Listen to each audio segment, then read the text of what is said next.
Neely and Keith offer a modern take on Louisiana flavours from their restaurant Lola and their food truck Lola Deux.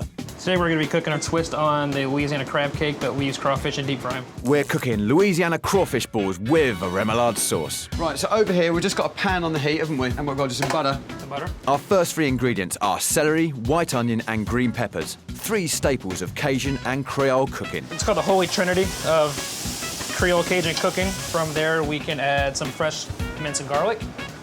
And then we can season, pinch of black pepper. And then a bit of salt as well. We like things a little spicy down here, so ground cayenne pepper. Oh, it smells amazing. What's next? We are going to add our shellfish stock. Keith's stock is made by oven roasting crawfish and lobster shells before boiling them to flavour the water. Once that comes to a boil, I'd like to add our homemade focaccia bread to thicken it up. Wow, and this is your homemade bread from the restaurant? Yes, and it is. This is just from today? Yes. Lovely. The bread suddenly, it's like sponge and brought everything in, isn't it? You're not losing any flavour either. it's all all soaking going in. in the bread. This is, simple but clever cooking. What's next? A tiny bit of breadcrumb mix. Traditional Italian breadcrumbs and a little bit of panko breadcrumb. And it's just a great way of not using flour, isn't it? Yes. To that I'm going to add a little bit of fresh parsley. So the consistency is really thickened, isn't it? It's perfect. You turn the heat off. Put in the crawfish tails. Right, because they're cooked. They're already cooked. Oh, look at this. You can take the mix and put it on the sheet pan.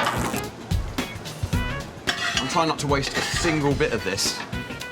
How's that, Chef? That's perfect. Yes. And this is a chilled version. It is.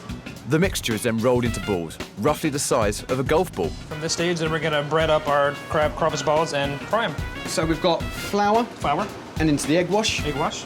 then a little rinse, and then into the breadcrumbs. Breadcrumbs. And over to the fryer. Yes, sir. These are fried for 3 to 5 minutes at 180 degrees Celsius and then served with a remoulade.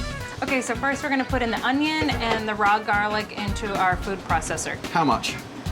You could use all of it here. You're daring, I'll say that. The onions and garlic are then pulsed in a blender to keep the texture. You're gonna add in your mayonnaise. So we're gonna put in the Creole mustard. Basically a spicy brown mustard, mustard seeds, a little bit of horseradish. Next into the mixture, some lemon juice, plenty of chopped horseradish, and a few shakes of some hot local sauce. All right, and then next I'm gonna put in just a little bit of cane vinegar. This is Louisiana. Pure Louisiana. It's a sugarcane infused vinegar.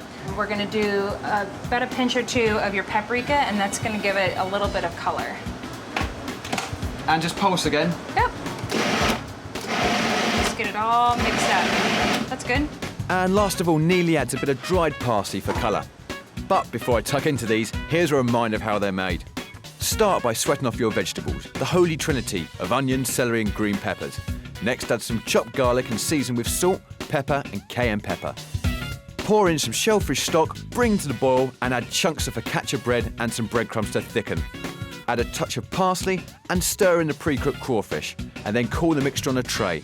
Mould the cooled mixture into a golf ball shape and then coat in flour, then egg wash and then breadcrumbs and deep fry at 180 degrees Celsius. For the remoulade, put the onion and garlic in a blender and pulse. Then add the mayonnaise, Creole mustard, lemon juice, horseradish, hot sauce and cane vinegar and a pinch of paprika and blend together with a touch of parsley to serve.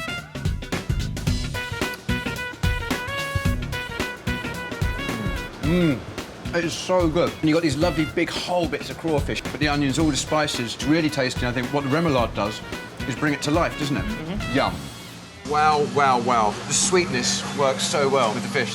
Easily one of the best fish dishes that I've ever tasted, Dave. I'm glad you're saying that, man. Thank you very much. Okay, we're gonna start putting the dry and the wet ingredients, right? So we've got the two sugars mixed, and next you're going to add Powder milk. Powdered milk will add an extra layer of sweetness to this dish.